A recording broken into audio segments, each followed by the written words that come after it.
Hello my friends, this is Dr. Beter in Washington. Today is November 30, 1979, and this is my AUDIO LETTER No. 52. Where will you be, my friends, if nuclear fireballs begin erupting soon over the United States of America? If war comes, will you be among the majority of Americans who will be caught by surprise, or will you be among the few who will have escaped from target areas in time? I pray that war will not come, but at this very moment the world is teetering dangerously close to thermonuclear catastrophe. And if it happens, air raid sirens and radio alerts will come too late. It will be like Hiroshima just after dawn on August 6, 1945. Radio Hiroshima began to broadcast an air raid alert, but never finished. It was cut short by the unearthly flash of a second dawn as a man-made sun rose over the city. These are the true stakes, my friends, in the present crisis over American hostages in Iran. The hostages are only helpless pawns in a deadly chess game behind the scenes. For more than 2 years now, a worldwide secret war has been underway. The secret war is between the new rulers of Russia and the overthrown rulers of Russia, the Bolsheviks, now here in America. Last month I reported that, quote, "The secret war may soon surface in very spectacular ways. When that happens, most people still will not know the reasons for what they see, but the events themselves will make headlines the world over." Unquote. 8 days after I recorded those words in AUDIO LETTER 51, the present crisis in Iran suddenly began. The American Embassy in Tehran was overrun, supposedly by Iranian students, and more than 60 hostages were taken. Today, more than 3 weeks later, some 50 Americans are still being held hostage. Day by day the crisis has deepened. On both sides there has been confusion and one contradiction after another. Iran, like the United States, is speaking with several voices in the crisis, because Iran, like the United States, is a battleground in this secret war. The real reason for the Iran crisis is one that I warned about 15 months ago in AUDIO LETTER 37. The Bolsheviks here in America have created a plan to launch an American nuclear first strike against Russia. The plan has been updated and revised continuously since I first revealed it in AUDIO LETTER 37, but the underlying military strategy has not changed at all, and Iran is an indispensable key to that strategy. The Bolsheviks intend for the Iran crisis to cause American and other troops to pour into Iran. As a pretext, we will be told that it has become necessary for America to seize Iran's oil fields and facilities to keep Iranian oil flowing, but the real purpose will be to get ready fast for a sneak attack on Russia. This is the real meaning of the Iran crisis, and yet the crisis so far is not going according to Bolshevik plan. For the past 6 months the Russians have been seizing control of certain key positions of power here in the United States. Up to now, Russia's new rulers have relatively few agents here compared to the vast number of the Bolshevik enemies, but the Russians are working from the top down for maximum leverage. They were unable to prevent the Iran crisis, but they are using their new power here to alter its course. Up to now, the Russians have been able to keep their Bolshevik enemies here in America off balance in the Iran crisis. 2 months ago, in the crisis over Russian troops in Cuba, they were content to make the whole affair just fizzle out, but this time the chess players in the Kremlin are shooting for checkmate. They are having to calculate their moves very quickly, but they are calculating carefully, because their goal is to wreck the Bolshevik war plan built around Iran. Right now, my friends, the world is staggering along like a blindfolded man, only inches away from the unseen chasm of nuclear war. If the Russian maneuvering is successful, we will be pulled a step toward safety, but one wrong move and the Bolsheviks here in America will push us over the edge. My three special topics this month are: Topic number 1, Strategic Iran and the Islamic Khomeini Revolution; Topic number 2, the Bolshevik Iran Strategy for Thermonuclear War; and Topic number 3, American Hostages and the Battle of Tehran. Topic number 1. The Iran crisis was triggered by an event here in the United States late last month. On October 22nd, the deposed Shah of Iran arrived in New York City, ostensibly for medical treatment. As a result, tempers boiled over fast in Iran, and in less than 2 weeks the United States Embassy in Tehran was attacked and seized. To understand the headlines of today about Iran, you need to know why and how the Shah was deposed. You deserve to know some key facts about the Khomeini government which the news media are not telling you. Also, there are certain things about the religion of Islam itself which you must know, because otherwise you will be unable to interpret what you see happening in the Iran crisis. Only a short 2 months ago, we Americans were preoccupied with a different crisis. We were worried not about American hostages in Iran, but about reports of a Russian combat brigade in Cuba. And a year ago this month, there was a fake alarm over Russian MiG-23 fighters in Cuba. Yet during the days of the Shah, Iran amounted to a super Cuba against Russia. Iran is 15 times the size of Cuba, with 3 times the population, and the Shah was turning it into an armed camp as an American puppet. The Iranian army was being whipped into a large modern fighting force. The very latest in America's supersonic fighters, the F-14, was being shipped to Iran in great numbers, complete with the advanced Phoenix missile. And the Iranian Navy was growing steadily. American-made warships were being shipped to Iran with equipment even more sophisticated than that supplied to the United States Navy. Over the years, we've heard often about the 60,000 to 70,000 Russians in Cuba. But how often have we heard our robotoid President say in a press conference, as he did just 2 nights ago, quote, "I think one of the points that should be made is that a year ago we had 70,000 Americans in Iran, 70,000." unquote. Iran was becoming a great engine of war, fueled by Iranian oil, and at the controls sat the Shah of Iran, a puppet of the Rockefeller cartel. But the strength of the Shah was also his weakness. His secret police force, the Savak, was hated and dreaded universally by Iranians. As many as 60,000 Iranians may have died at the hands of the Savak, many of them under torture. And meanwhile, at the urging of his then-masters, the Rockefellers, the Shah was trying to remake Iran in the Western mode. Some Iranians welcomed these changes, but others only resented them. To them, Western influences, especially from America, meant support for the Shah's reign of terror. This turned everything Western into a symbol of hate and fear, and most of all, millions felt that the Shah was turning Iran away from her ancient roots as an Islamic society. Islam was founded 1400 years ago by the Prophet Muhammad. Muslims believe that God communicated directly to Muhammad through the angel Gabriel, and that Muhammad wrote those words down. The collection of these writings is known as the Quran. The religion based on the Quran is called Islam, and its adherents Muslims. Islam is a major force in the world, especially in the Middle East, Africa, and Southern Asia. There are as many Muslims in the world as there are Roman Catholics, around 700 million, and yet most of us in the West have no understanding at all of Islam. Instead, we are in the habit of looking at the Muslim world through Western eyes, and that always leaves us bewildered. Our ignorance of Islam is so great that not so long ago Muslims were typically called Mohammedans by Western Christians, and since we Christians worship Christ, it is often assumed that the people we wrongly call Mohammedans worship Muhammad. But nothing could be more offensive to a Muslim. The basic tenet of Islam is that there is no God but Allah, and Muhammad is His prophet.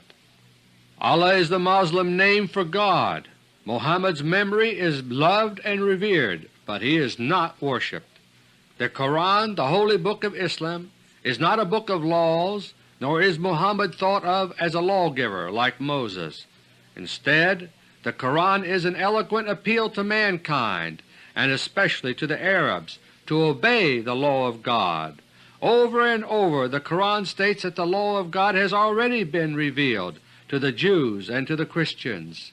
In fact, in one passage the Quran tells the pious Muslim, if he has any doubt, to consult those to whom the Scriptures have been revealed previously.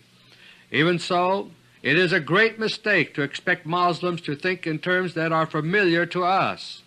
For one thing, we in the West tend to separate religion from other areas of life, such as business, law, and diplomacy. To a devout Muslim this is unthinkable, for in Islam religion is life itself.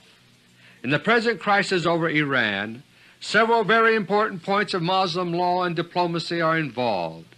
The Muslim approach in these matters is not the same as in the West.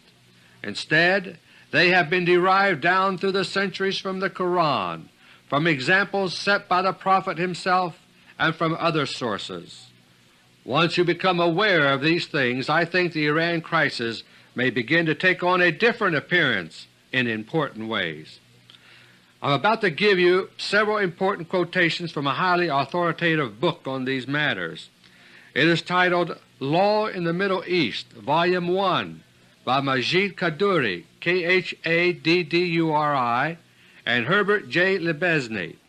It was published in 1955 by the Middle East Institute here in Washington, D.C.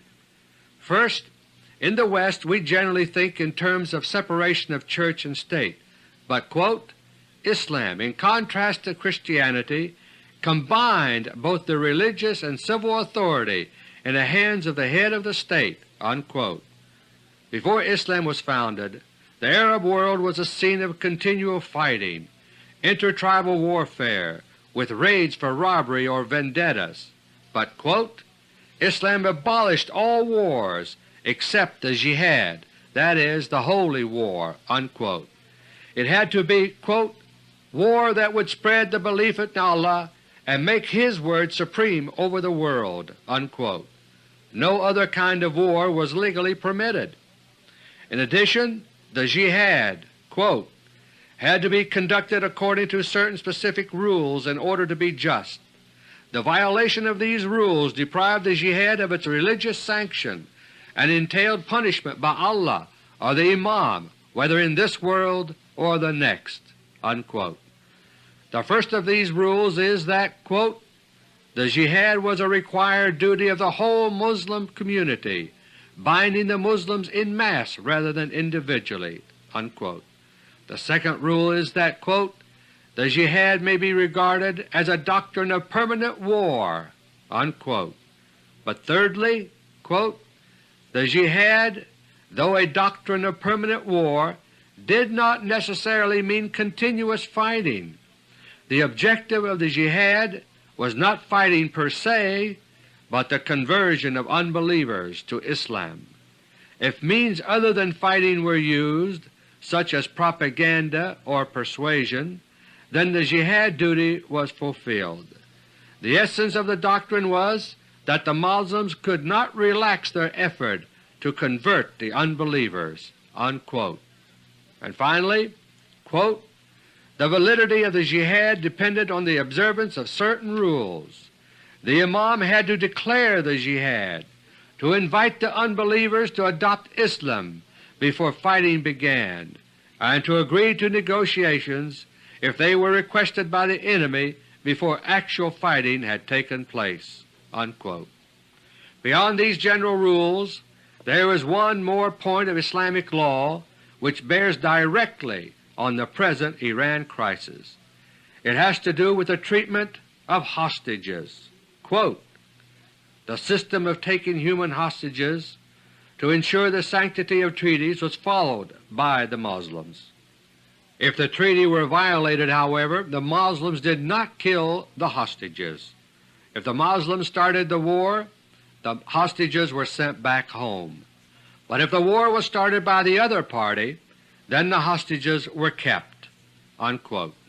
In other words, my friends, under Muslim law the worst that can legally be done to hostages is to keep them indefinitely.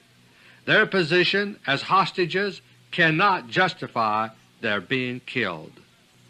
The hostages in Tehran, my friends, are there in connection with a jihad led by Ayatollah Khomeini. He has publicly proclaimed that Iran is embarked on a holy war against America, the great Satan." Unquote. He has called upon all Muslims everywhere to join in the struggle, and yet the Ayatollah is being manipulated by forces which he may not understand. When the Shah was in power, he was building up Iran for war purposes which had nothing to do with a jihad, and as he westernized his country he also terrorized it. As a result, many pockets of discontent and opposition developed against the Shah. One of the most forceful of these was Ayatollah Khomeini. Ayatollah Khomeini was an implacable foe of the Shah for many years before we began hearing about him here in the United States. The Ayatollah had good reason to know the character of the Shah's regime. Years ago the agents of the Shah tortured and murdered one of the sons of the Ayatollah, and a generation ago the present Shah's father executed Ayatollah Khomeini's father. And so even when he was driven into exile, the Ayatollah did not cease in his efforts against the Shah's regime. From his places of exile he continued to appeal to his followers in Iran. He exhorted them to turn away from the Shah and turn back to Islam, and in accordance with the Shiite Muslim beliefs he extolled martyrdom in service to God as something to be desired. He told his followers to oppose the Shah without fear, accepting martyrdom as a reward if it should come.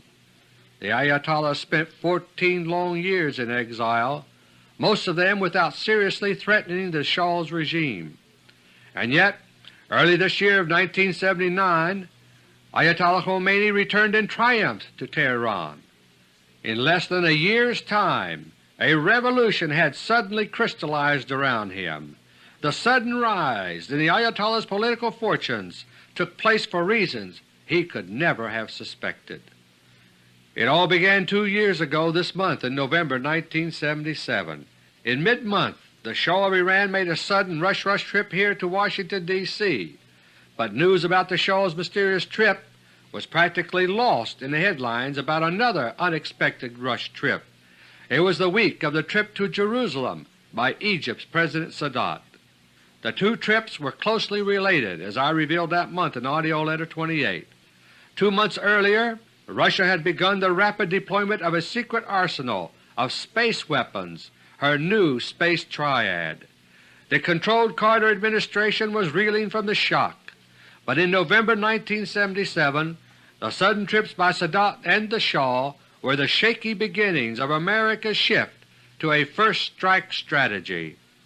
When the Shah discovered just how crucial Iran was becoming militarily, he decided to demand better reimbursement by the Rockefeller cartel for services rendered. A consortium of 14 oil companies marketed Iran's oil under contract, and it was contract renewal time. The Shah said he was willing to renew, but only on more favorable terms. Hearing that and other demands, the late David Rockefeller began thinking his Shah was expendable, and this new situation might offer an opportunity to get rid of British petroleum as an unwanted partner. Originally the Iranian oil fields had been controlled by Britain, but in 1953 the Rockefellers had acquired major concessions in Iran as the price of restoring the pliable Shah to his throne.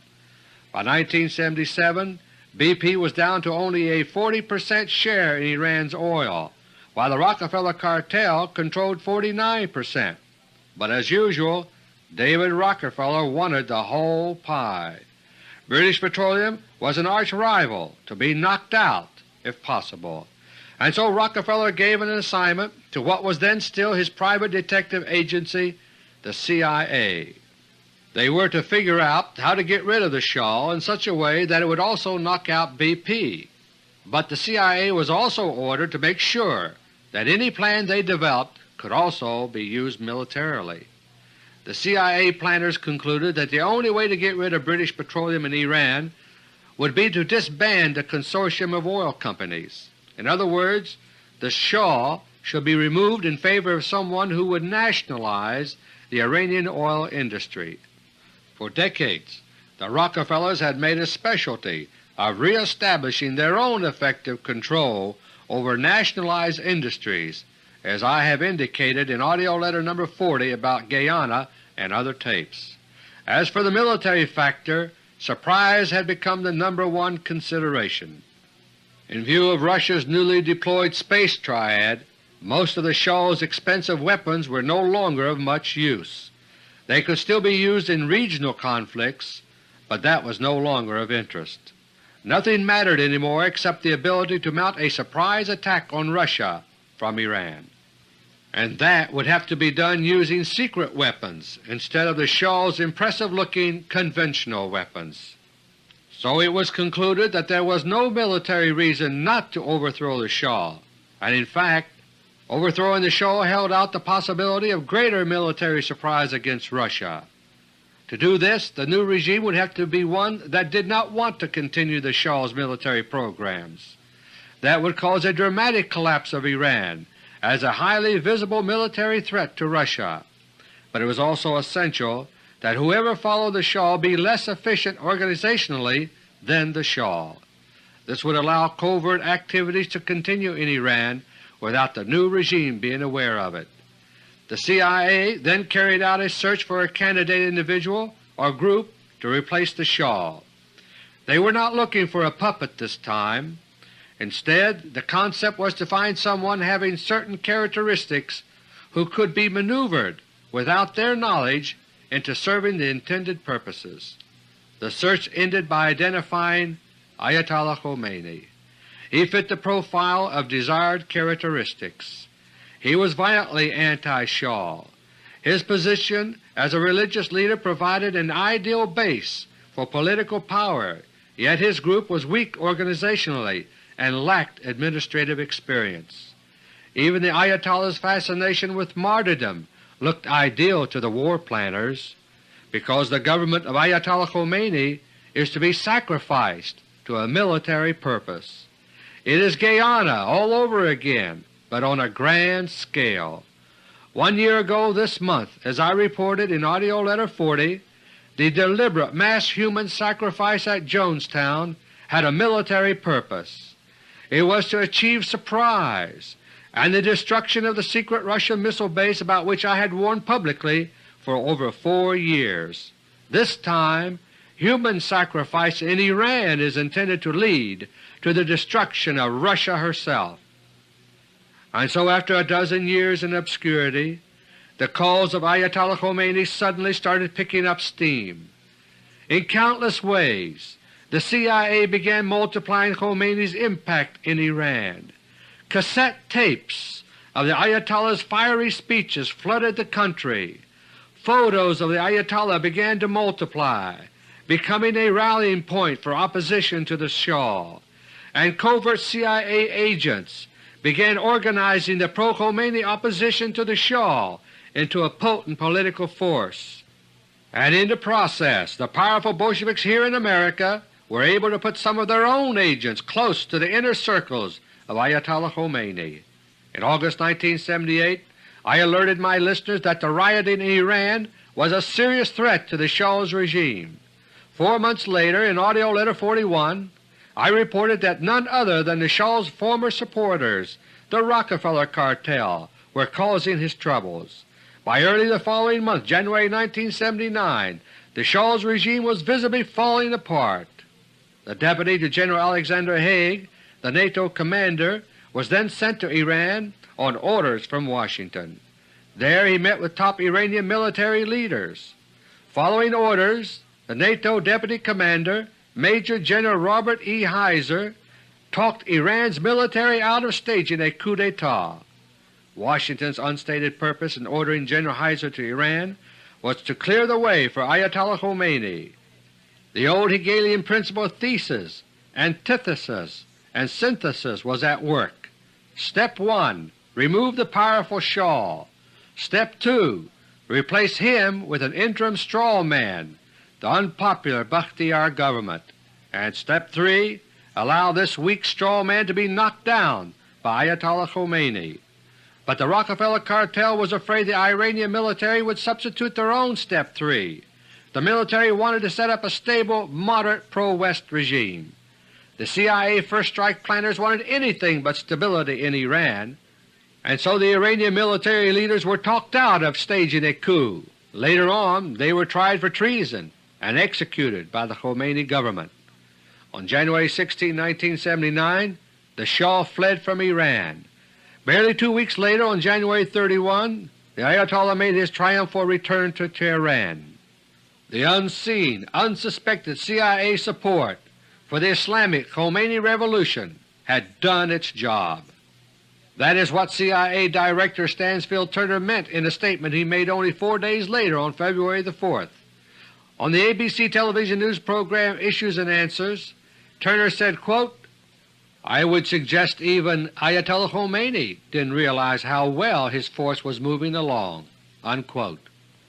Even so, an event took place only 1 week after the Ayatollah's return which might still have ended the Khomeini revolution.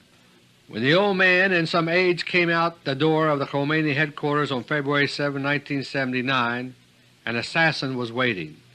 He shot the old man in the chest with an arsenic-coated, high-powered bullet. All efforts to save him were useless, and that night the old man died. For several hours the British news agency Reuters carried bulletins that the Ayatollah had been reported killed, but there were no such bulletins by American news agencies, because the Rockefeller cartel here knew that Ayatollah Khomeini was not dead. The old man who was shot to death in Tehran last February 1979 was a double.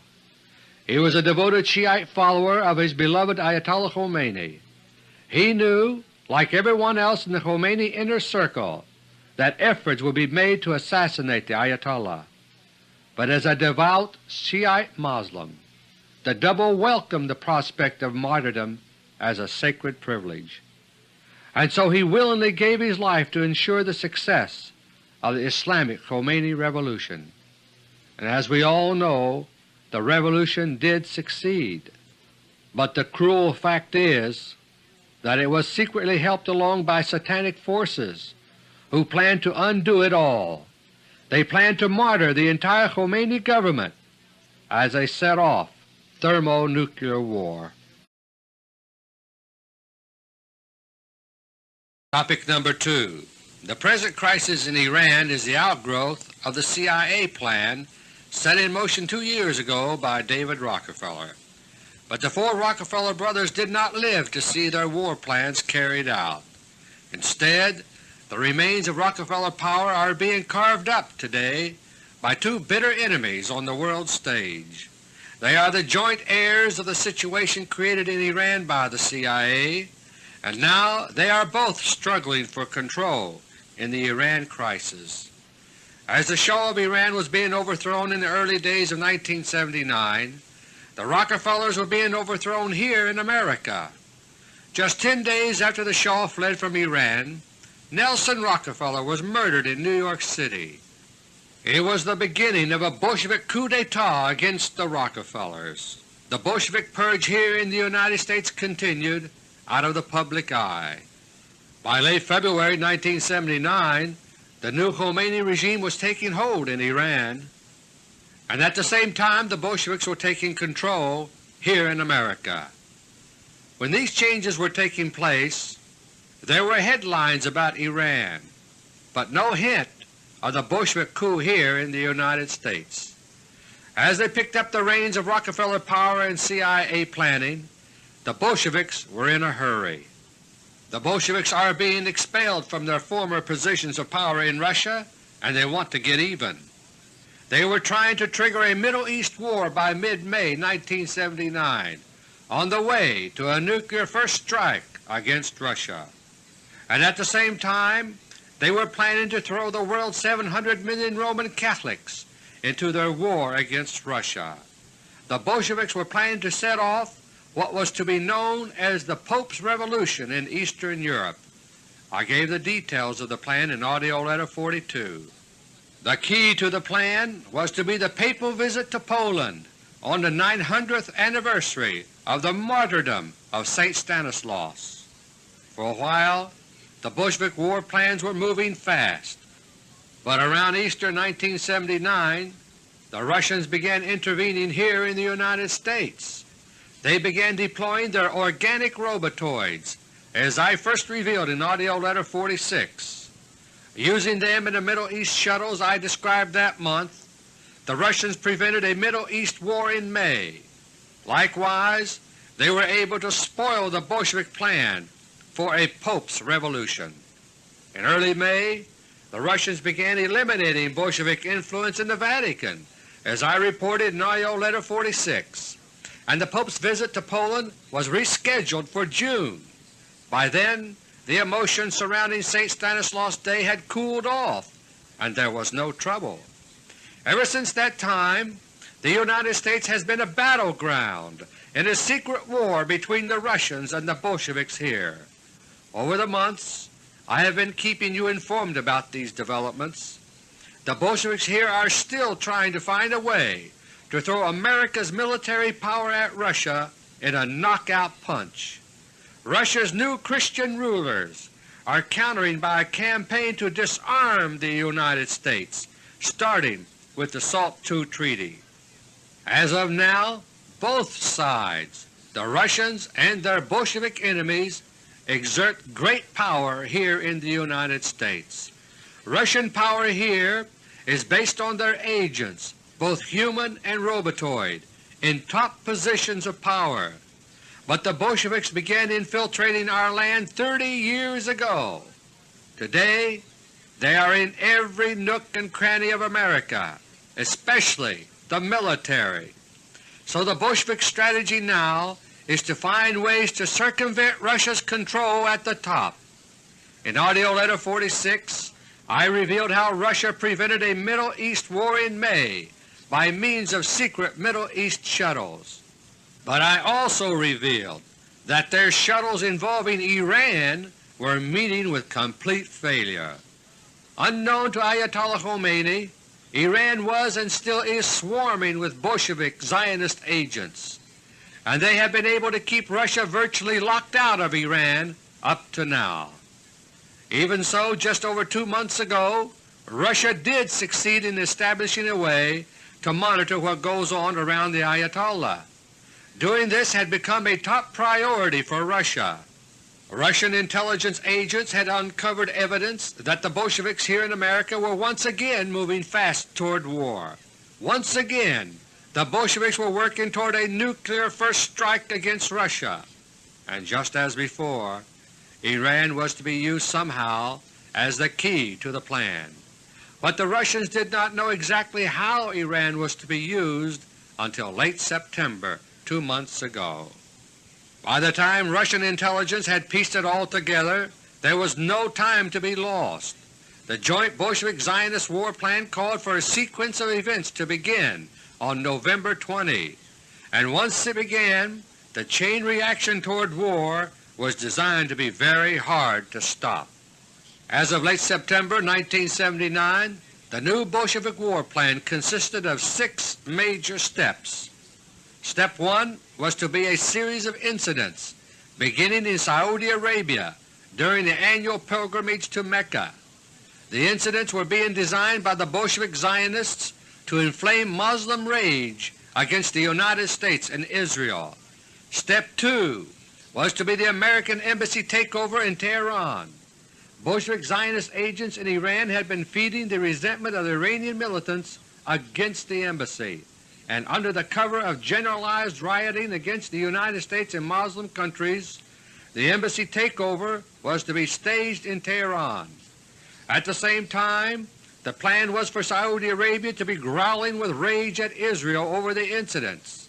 This would have brought the Hate Saudi Arabia campaign of a year ago out of the closet again in the Zionist media of the United States. This was to lead to Step 3, the long-planned limited nuclear strike against Saudi Arabia's oil fields by Israel. This would have been like throwing gasoline into the firestorm of Muslim passions.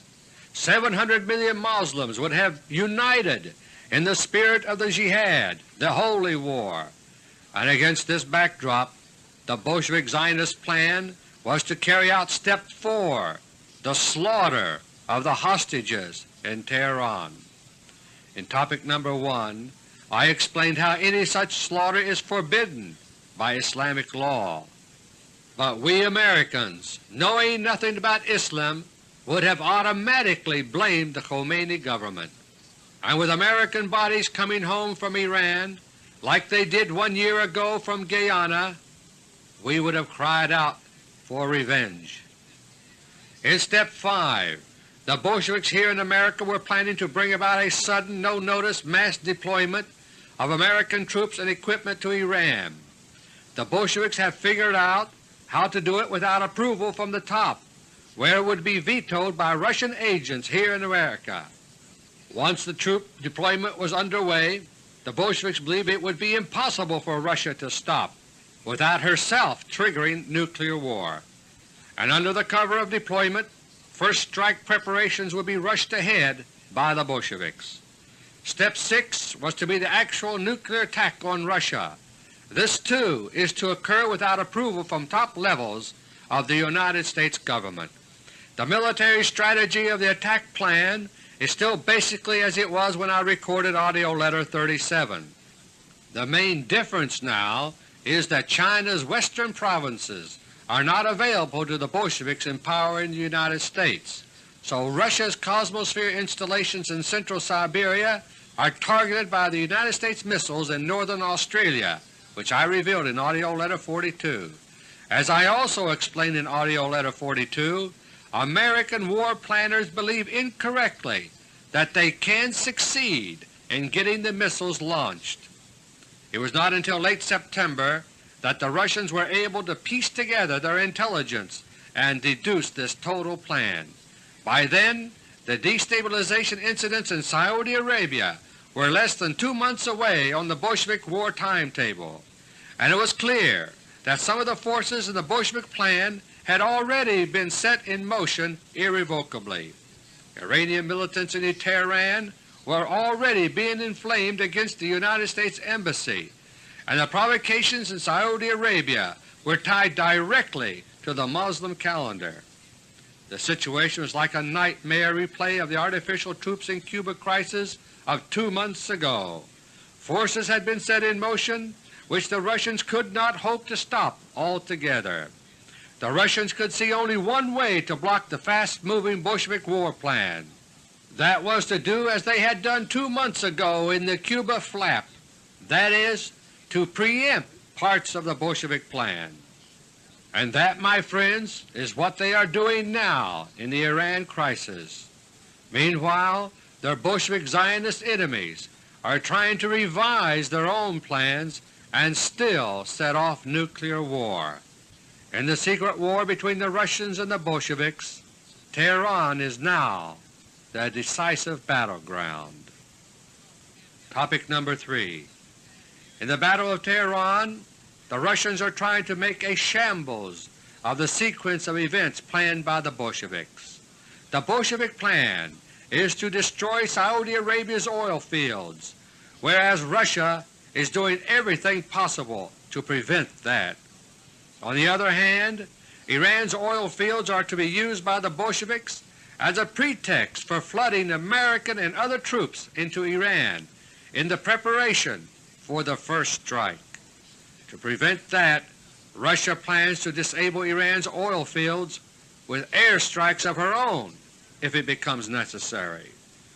The initial step in Russia's preemptive strategy was to bring the overthrown Shah of Iran to New York City last month on October 22nd.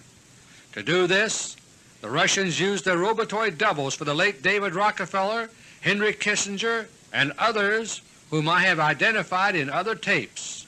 The Shah was lured here with hints that he might be restored a second time to the peacock throne, but only his medical treatment was mentioned to the public as a cover. As expected, the Shah's arrival here caused the passion stoked up by Bolshevik Zionist agents in Tehran to explode prematurely. Iranian militants there had been led to expect the United States and Israel to do something foul toward Islam in general and Iran in particular. Reacting to the Shah's arrival here, they took over the American Embassy and took hostages on November 4. This was more than 2 weeks before the triggering incidents planned by the Bolsheviks for November 20, and there was no way for those incidents to be speeded up by the Bolsheviks because they were tied directly to the Muslim calendar. But immediately, as if on signal, Bolshevik Zionist agents whipped up flames of hatred against Iranian students here in the United States. On November 6, 2 days after the takeover, Prime Minister Mehdi Bazargan resigned. This resulted from a secret meeting 1 day before the embassy takeover between Bazargan and Robotoy Zbigniew-Brzezinski. It was a Russian maneuver to peel away one layer of confusion in the crisis. It thrust the Ayatollah squarely into the public eye as the only voice that really mattered in Iran. But behind the scenes, that voice is being influenced by other voices. For the next several days, all was confusion over Iran. Meanwhile, the Bolsheviks here in America began testing their ability to launch military operations without presidential approval. On Thursday, November 8, there was an alert for the Strategic Air Command and for paratroops of the 82nd Airborne. The next day, November 9, there was a dry run for a nuclear war. At NORAD headquarters near Colorado Springs, Colorado, a computer was fed false data indicating a missile attack on the United States. For test purposes, the false data said only a few missiles were on the way, but the result was a nuclear war alert to every command center of the United States military. All of our missile bases were placed on preliminary alert to be ready to launch if so ordered, and just for good measure, several jet fighters were scrambled into the air.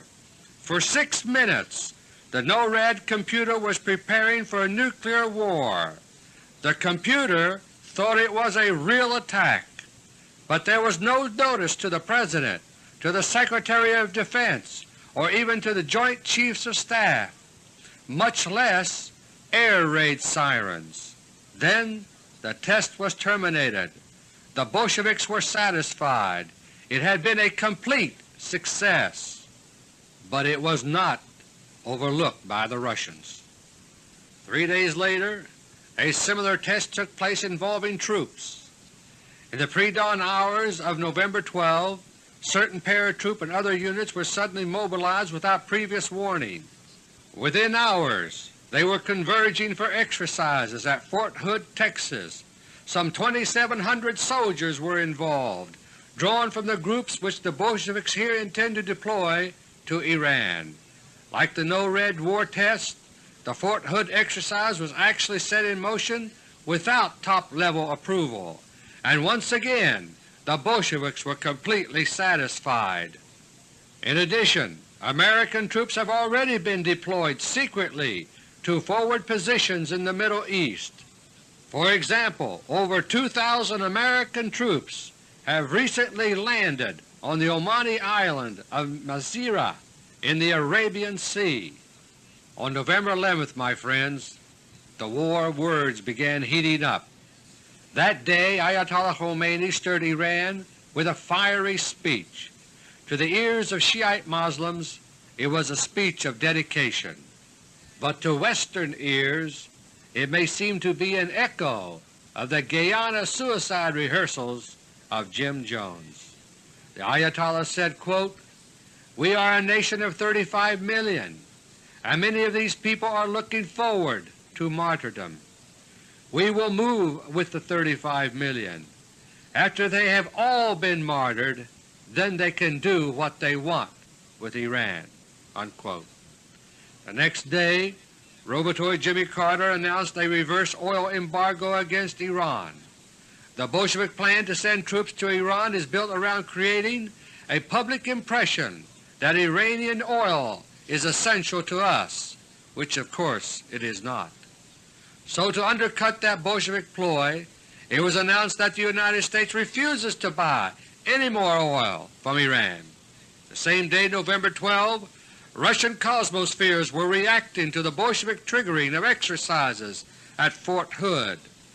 Russian Cosmospheres were on patrol over Spain and potential American airlift routes across the Mediterranean. That day, the pilot of a Caravel jetliner in Spain saw 4 Cosmospheres at close range. Thinking they were UFOs, he promptly landed at the next available airport. 2 days later, economic war broke out between the United States and Iran. Iran announced that it was about to withdraw its deposits from United States banks, but within hours Robotoid Carter declared a national emergency, activating presidential emergency powers. Under that alleged authority, he froze Iran's assets here and ostensibly abroad, amounting to some $8 billion or more. The freezing of Iran's assets will lead to a collapse of the dollar abroad. That will lead in turn to inflation and depression here in the United States. In 1929, America exported its depression to the rest of the world, but this time it will be imported from the collapsing dollar market overseas. On November 14, Russia also set off an earthquake in northeastern Iran, measuring 6.7 on the Richter scale. This was an attempt to distract the Khomeini government with internal problems. The next major development confounded both the Russians and the Bolsheviks. On November 16, the Khomeini government threatened to stop accepting dollars for oil. This was in retaliation for the order freezing Iranian funds here. For a few days the media were mum about Iran, and gold prices went nowhere.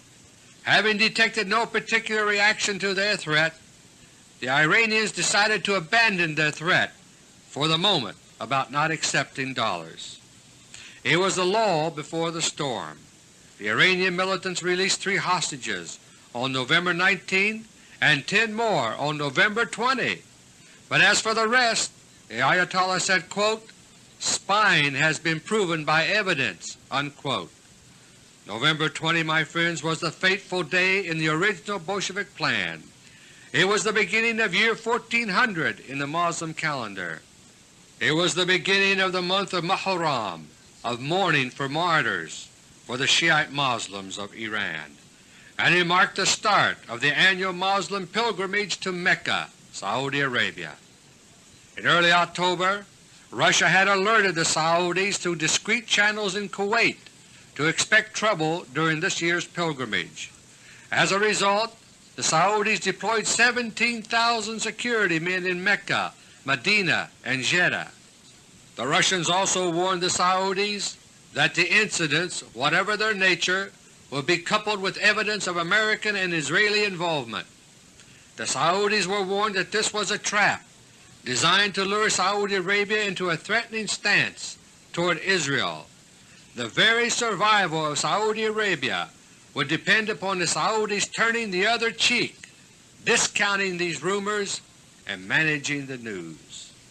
On November 20, large bands of armed men stormed 2 of Saudi Arabia's great mosques. One was the Grand Mosque in the holy city of Mecca, 3 times the size of Yankee Stadium. The Grand Mosque houses within it the Kaaba, the holiest shrine of Islam, the Holy of Holies. The other mosque which was attacked was the Prophet's Mosque in Medina. As soon as the incidents began, Saudi Arabia broke communications with the outside world. Crack Saudi security forces put down the Medina incident quickly, but it took days of bloody fighting to retake the Grand Mosque. Even now, a few of the attackers are reported to be still holding out in the catacombs under the mosque. Through it all, the Saudis were the model of restraint. It was the first attack on the Grand Mosque in 1,000 years. Yet the Saudis waved it all aside as if it had been a minor incident. They said the attackers were, quote, "renegades, operating outside the Muslim religion," unquote, but bit their lips rather than say more. Meanwhile the Russians made sure the focus stayed on Iran, not Saudi Arabia.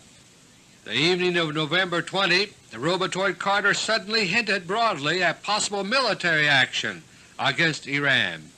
At the same time, the aircraft carrier Kitty Hawk and companion ships were ordered into the Indian Ocean.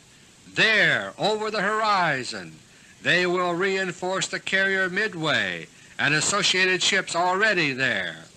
Ayatollah Khomeini was given supposed evidence about the mosque takeovers in Saudi Arabia and denounced them as American and Israeli-inspired.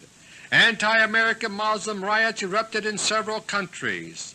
The American Embassy in Islamabad, Pakistan was sacked and burned, and a Marine Guard was killed. The mosque attacks in Saudi Arabia had inflamed much of the Muslim world, except for Saudi Arabia itself.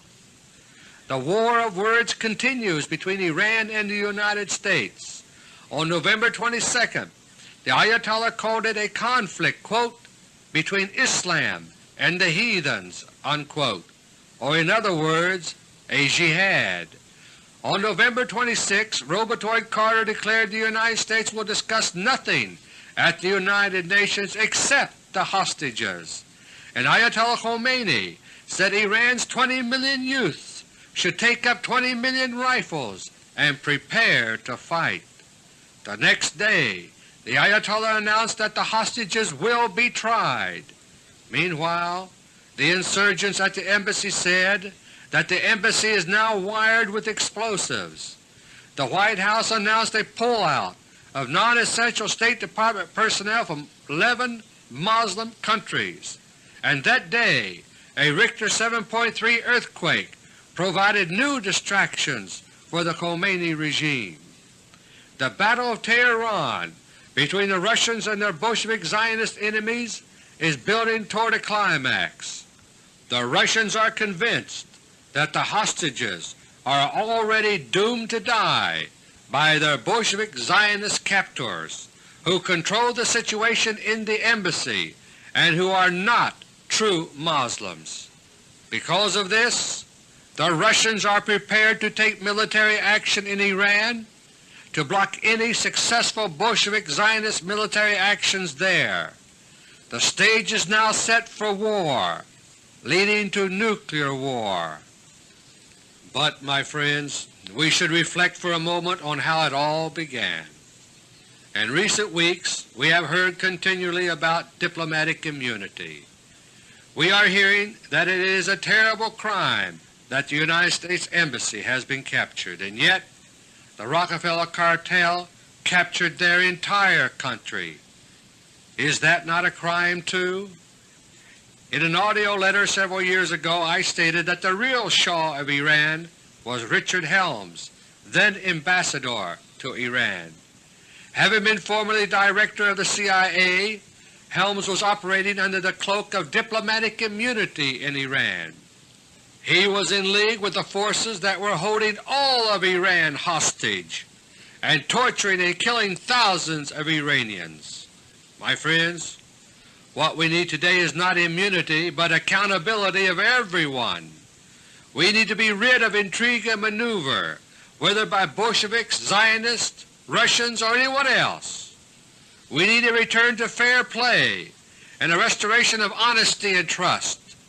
We need to sweep out the cobwebs of secrecy and to light up the darkness of our world with the searchlight of truth. In Iran we have seen a revolution take place, the revolution of Ayatollah Khomeini. Unseen forces are attempting to exploit the revolution for their own purposes, and yet it is also a very real revolution. It is an Islamic revolution of an Islamic people yearning to return to their roots. The roots of the United States of America, my friends, are Christian, but like Iran under the Shah, we too have been led far away from our roots, and what we need to do is to return to these roots in a Christian way, a way of light and truth. through secrecy, intrigue, and double-cross, we Americans have long since become hostages in our own land. But as our Lord Jesus Christ said so long ago, "You shall know the truth, and the truth shall make you free." Until next month, God willing, this is Dr. Beter. Thank you, and may God bless each and every one of you. The sun rose over the city. These are the true stakes, my friends, in the present crisis over American hostages in Iran. The hostages are only helpless pawns in a deadly chess game behind the scenes. For more than 2 years now, a worldwide secret war has been underway. The secret war is between the new rulers of Russia and the overthrown rulers of Russia, the Bolsheviks, now here in America. Last month I reported that, quote, "The secret war may soon surface in very spectacular ways. When that happens, most people still will not know the reasons for what they see, but the events themselves will make headlines the world over." Unquote. 8 days after I recorded those words in AUDIO LETTER No. 51, the present crisis in Iran suddenly began. The American Embassy in Tehran was overrun, supposedly by Iranian students, and more than 60 hostages were taken. Today is out, but this time the chess players in the Kremlin are shooting for checkmate. They are having to calculate their moves very quickly, but they are calculating carefully, because their goal is to wreck the Bolshevik war plan built around Iran. Right now, my friends, the world is staggering along like a blindfolded man, only inches away from the unseen chasm of nuclear war. If the Russian maneuvering is successful, we will be pulled a step toward safety, but one wrong move and the Bolsheviks here in America will push us over the edge. My 3 special topics this month are: Topic number 1, Strategic Iran and the Islamic Khomeini Revolution; Topic number 2, the Bolshevik Iran Strategy for Thermonuclear War; and Topic number 3, American Hostages and the Battle of Tehran. Topic number 1. The Iran crisis was triggered by an event here in the United States. Hello, my friends. This is Dr. Beter in Washington. Today is November 30, 1979, and this is my AUDIO LETTER No. 52. Where will you be, my friends, if nuclear fireballs begin erupting soon over the United States of America? If war comes, will you be among the majority of Americans who will be caught by surprise, or will you be among the few who will have escaped from target areas in time? I pray that war will not come, but at this very moment the world is teetering dangerously close to thermonuclear catastrophe. And if it happens, air raid sirens and radio alerts will come too late. It will be like Hiroshima just after dawn on August 6, 1945.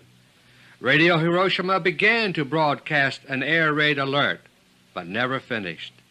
It was cut short by the unearthly flash of a second dawn as a man-made code that it has become necessary for America to seize Iran's oil fields and facilities to keep Iranian oil flowing.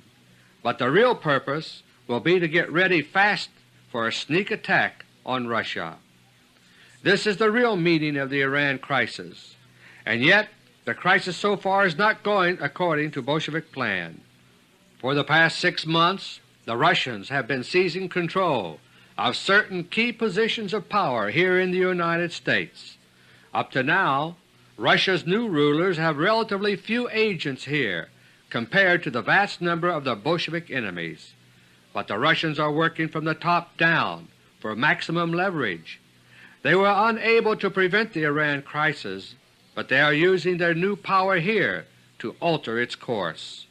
Up to now, the Russians have been able to keep their Bolshevik enemies here in America off balance in the Iran crisis. 2 months ago, in the crisis over Russian troops in Cuba, they were content to make the whole affair just fade. More than 3 weeks later, some 50 Americans are still being held hostage. Day by day the crisis has deepened. On both sides there has been confusion and one contradiction after another. Iran, like the United States, is speaking with several voices in the crisis, because Iran, like the United States, is a battleground in this secret war. The real reason for the Iran crisis is one that I warned about 15 months ago in AUDIO LETTER No. 37. The Bolsheviks here in America have created a plan to launch an American nuclear first strike against Russia. The plan has been updated and revised continuously since I first revealed it in AUDIO LETTER No. 37, but the underlying military strategy has not changed at all, and Iran is an indispensable key to that strategy. The Bolsheviks intend for the Iran crisis to cause American and other troops to pour into Iran. As a pretext, we will be told